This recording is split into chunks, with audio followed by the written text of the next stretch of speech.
I'm Stuart Thompson, editor of Digital TV Europe. I'm here with Charlie Johnson, who is Vice President at Digital Element. So tell me a little bit about Digital Element and what it does for the TV industry.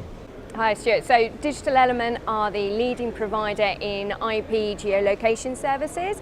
We're known around the world for our ability to route IP addresses without touching personally identifiable information. But one of the other strong points is that we are the leading provider in circumvention prevention, so specifically looking at VPNs and proxies. So I know one of your areas of expertise is IP geolocation. Tell me a little bit about how that works and how it can benefit broadcasters. So for broadcasters and the increase in OTT streaming and other VOD platforms that are out there, it's become increasingly essential to hit licensing rights that might be out there, make sure that the content's being served in the countries that are meant for.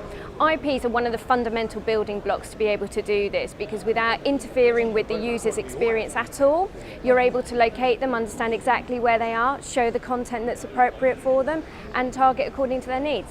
The other area that's being increasingly picked up upon is looking at more granular data as well.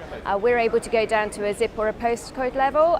That's then plugging in with different advertising platforms, which is obviously helping to fund this great content that we can access now around the world, through to other areas, analytics, integrating with your DMP. It's got so many uses now, and broadcasters are adapting and learning as we go. A lot of increasingly sophisticated techniques are used to get around the restrictions placed on content by content providers. What can you do to stay ahead of all the moving pieces in the puzzle?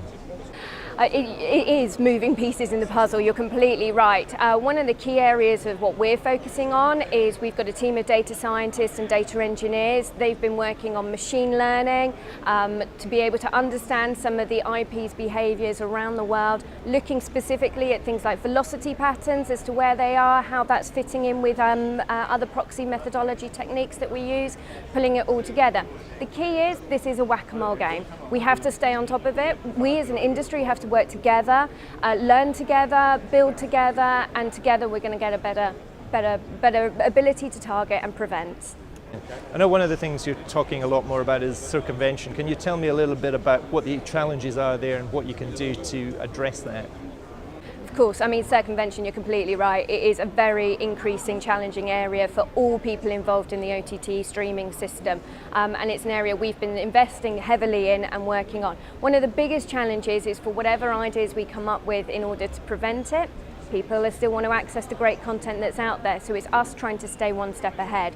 So we've seen in the past 12 to 18 months or so an increase in VPN targeting, hosting centers, DNS, even through to Tor, which I would argue has been legitimized for people who just want to be remaining privately. However, it's still part of a bigger puzzle, and one of the important things is sophisticated proxy methodologies, including all the machine learning that can be done in order to prevent this element on the increase. The more we stop it, and we are seeing some great results, some really interesting, dare I say, complaints on forums as our methodology is protecting things. And with more high profile content, you just have to look at Game of Thrones, sporting events, etc. that are out there. They're wanting to access it, we're wanting to stop it, and we're actively building on this data. So it's a really exciting time for broadcasters, it's a really exciting time for us all to pull together and build on this area.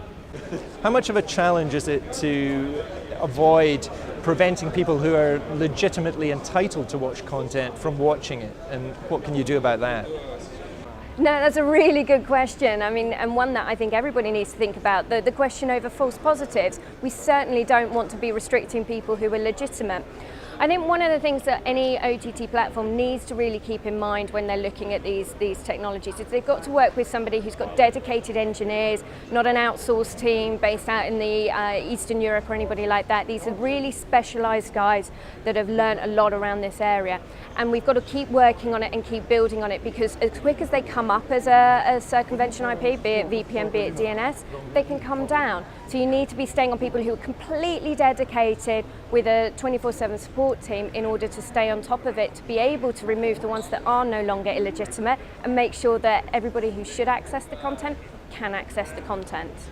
Finally, Charlie, I know there's a lot of talk about the explosion in mobile consumption of content. How big a challenge does that present, and what solutions are available to protect content there?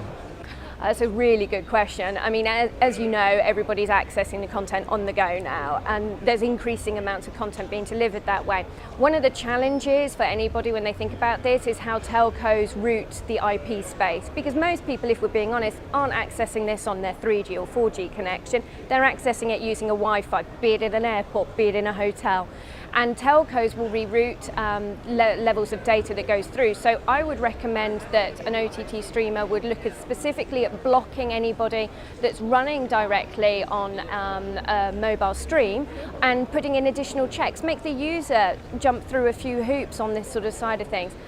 If they're running through on an IP address, the good news is that's routed exactly the same way, and more mobile. I believe it was Nielsen said something around over 85% of all European video streaming content is running through on an IP address. So you're still pretty much in safe hands using IP data. Charlie, thanks very much.